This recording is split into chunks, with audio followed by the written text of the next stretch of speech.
If there are a few billion XRP for sale on exchanges, how have institutions not vacuumed those up? Theoretically, $6 to $10 billion worth would buy what exchanges have. That's chump change for the banks.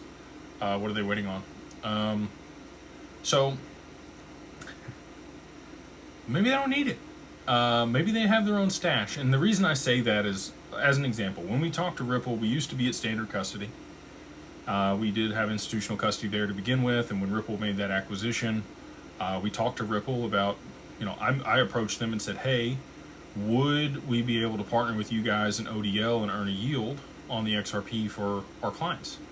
I would trust them. I would give over some XRP or lend it to Ripple for them to lend out and pay me a yield, because I trust them. They haven't lost their XRP, so they're not going to lose mine. And their response to me was, we have 4.8 billion XRP. Why do we need yours? And I think that's kind of how a lot of these other institutions view it. They have the amount that they need. It's already in a pre-negotiated contract, one of those 1,700 NDAs, and they know how much they're going to need on their books in order to offset their, unrealized losses that Bank of America and Goldman and Citi and some of these other parties have. And if they were to go in and drive the price up now, when it's not orchestrated all together, it's not going to push the price to where it needs to be in order for them to actually get the utility from it. So if you all knew that you needed to wait and then kind of jump in all at the same time to be able to push the price to where you need it to be, for everybody to win out and get what they needed, you wouldn't be in there buying it up.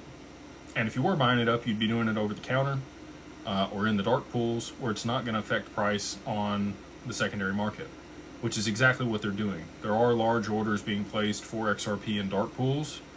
Kraken and Falcon X both have a dark pool. There's a few other people, and they're sourcing liquidity from large sellers that are willing to give up, early investors in XRP, hedge funds and the like, that are willing to sell a portion of their XRP at $2. A lot of people bought it at 0.03 of a penny if you were back, in 2012, 2013, when you got into the market.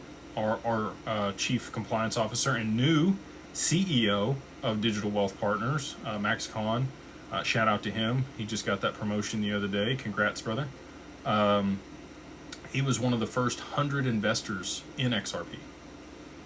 And so there are funds out there that still have large allocations from the early days that are willing to liquidate portions of that. And that's at a huge gain, right?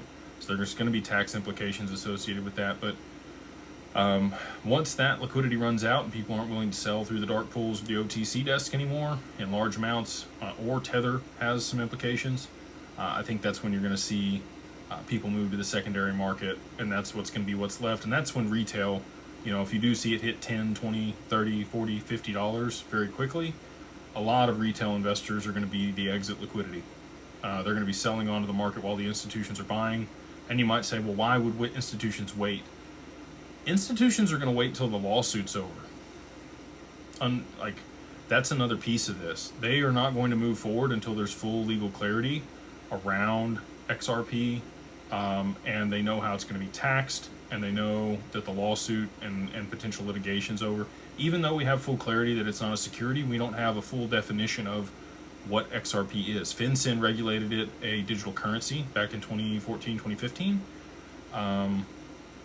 But we don't have full clarity today from Congress until the stablecoin bill is passed. And they took the piece out that actually referred to XRP. So I don't know if they're going to slip that back in. I mean, it's already passed through the House. If they tried to add something to it now, they wouldn't be able to. There in the Senate. Actually, it's passed in the Senate, moved to the House, excuse me, because I know people are going to correct me. So just waiting on that. But yeah, I think there's a few little pieces that need to move into place, and then we're going to see the large amount of buy volume move onto the market there, Wayne.